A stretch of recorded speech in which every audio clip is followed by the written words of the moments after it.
ఉన్నారు. 10 సంవత్సరాలు ఎమ్మెల్యేగా ప్రజలు ఎన్నుకుంటే ఆయన పొడిచింది ఏపీ లేదు. మరి అలాగని ఇప్పుడు తీసుకుంటే ఈసారి కొన్ని ఏదైనా కొన్ని దీనివల్ల ఏదైనా పొడిస్తుంటే ఇప్పుడు పొట్టడానికి ఏం లేదు. ఈ 5 సంవత్సరాలు ఏది లేదు, గత 5 సంవత్సరాలు ఏది లేదు, ఏ రకమైనటువంటి అభివృద్ధి లేదు. అలాగని ప్రజల్లో ఉంటే ఎక్కడ కూడా ఒక్కరోజు ఒక గ్రామానికి వెళ్ళినటువంటి పాపానికి కూడా పోలేదు. మరి అదే మన అభ్యర్థి తీసుకుంటే విజయమ్మ పూర్తి స్థాయిలో ఓడిపోయినప్పటికి కూడా నిత్యం ప్రజల్లో ఉంటూ ఒక జిల్లా పరిషత్ చైర్మన్ అన్న విషయాన్ని కూడా మర్చిపోయి కింద స్థాయికి వెళ్ళి అందరు ప్రజల్ని కలుపుకొని పల్లి నిద్ర లాంటివి చేసి గడప గడపకి మన ప్రభుత్వం లాంటి అనేక కార్యక్రమాల్లో నిత్యం ప్రజలతో పాటు ఉంటూ ప్రజలతో పాటే తింటూ వాళ్ళతో పాటు అన్ని రకాలుగా అన్ని సమస్యల్లో పాల్గొంచుకుంటూ అన్ని సమస్యల పట్ల చిన్న అవినీతి మరక కూడా లేకుండా ఎంత చక్కటి పరిపాలన చేసుకొని వాటి వరకు వచ్చినటువంటి విజయంకి అక్కడ ఉన్నటువంటి క్యాండిడేట్ కి ఇక్కడ ఉన్నటువంటి క్యాండిడేట్ ఉన్నటువంటి వ్యత్యాసం ఏంటో మనం గమనించవలసినటువంటి అవసరం ఉంది. ఎంపీగా గెలిచాడు రామ్మోహన్ నాయుడు తెలుగుదేశం నుంచి. కేవలం ఆ రైల్వే స్టేషన్ లో ఉన్నటువంటి స్టీల్ కుర్చీలకే పరిమితమయ్యారు. ఏదైనా ట్రైన్ కొత్తగా వచ్చిందంటే శ్రీకాకుళంలో ట్రైన్ ఎక్కి జెండా ఊపుకొనిదిగో ఈ ట్రైన్ నేనే తీసుకొచ్చాను అంటాడు. పట్టాలు బ్రిటిష్ కాలంలో వేసిన సరే ఇదిగో ఈ పట్టాలు నేనే వేయించాను అంటాడు. ఆయన గట్టిగా చేసింది ఏమైనా ఉందంటే దానికి సంబంధించిన స్టీల్ కుర్చీలు మాత్రం ఒక్కొక్క స్టేషన్ కు 2-3 స్టీల్ కుర్చీలు మాత్రం ఇచ్చాడు.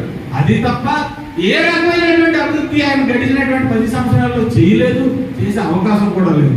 ఈ మధ్య కాలంలో ఒక డిఎంయూని మేము అక్కడి నుంచి పలాస నుంచి బరంపూర్ వరకు పొడిగించమని చెప్పి మేము వెళ్ళి రైల్వే మంత్రికి మనకున్న పెరియ విజయం వెళ్ళి రైల్వే మంత్రికి వినపించుకుంటే అలాగే ఏదైతే వందే భారత్ ట్రైన్ ఉందో వందే భారత్ ట్రైన్ కూడా ఇచ్చాపురంలో హాల్ట్ కావాలని దానికోసం కూడా వెళ్ళి వినిపించుకుంటే దాన్ని రైల్వే మంత్రి గారు కానీ వాళ్ళకు ఉన్నటువంటి సిబ్బంది అందరూ కూడా అంగీకరించి ఇక్కడ ఉన్నటువంటి పరిస్థితులను అధ్యయించి ఆ రైల్వే శాఖ వాళ్ళు కూడా దానికి అలాగే డిఎంయూని ఇక్కడ ఎక్స్టెండ్ చేయడమే కాకుండా ఇచ్చాపురానికి వందే భారత్ హాల్ట్ కూడా ఇవ్వడం జరిగింది.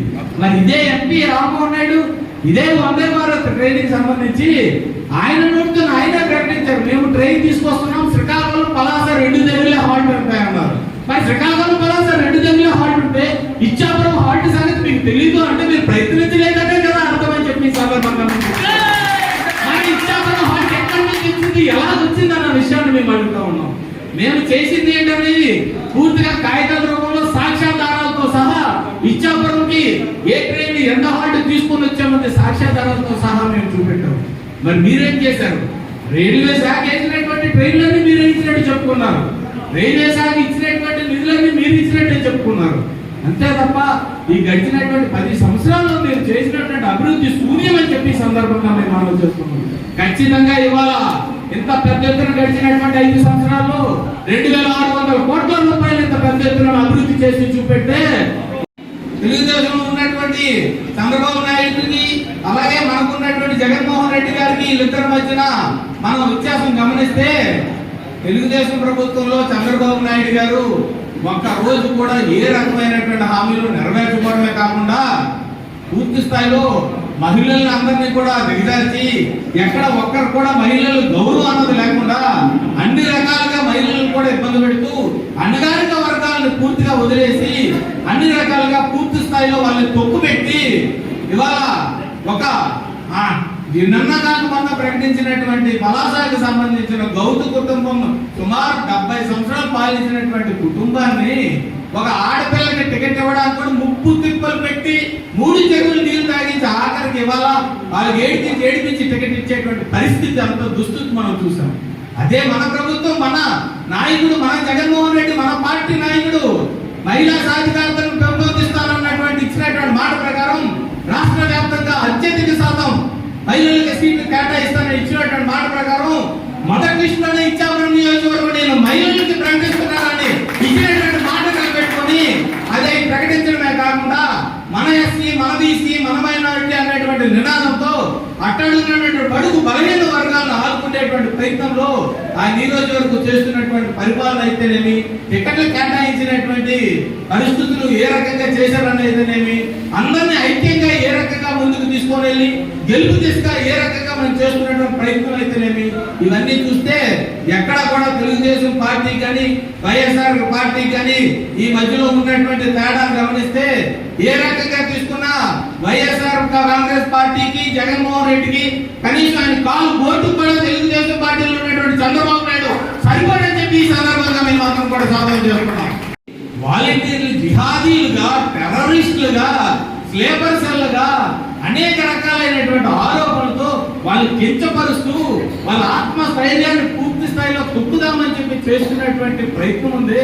ఎంత నీచమైనటువంటి ప్రయత్నమో కూడా మనం గమనిస్తే తెలుస్తాం.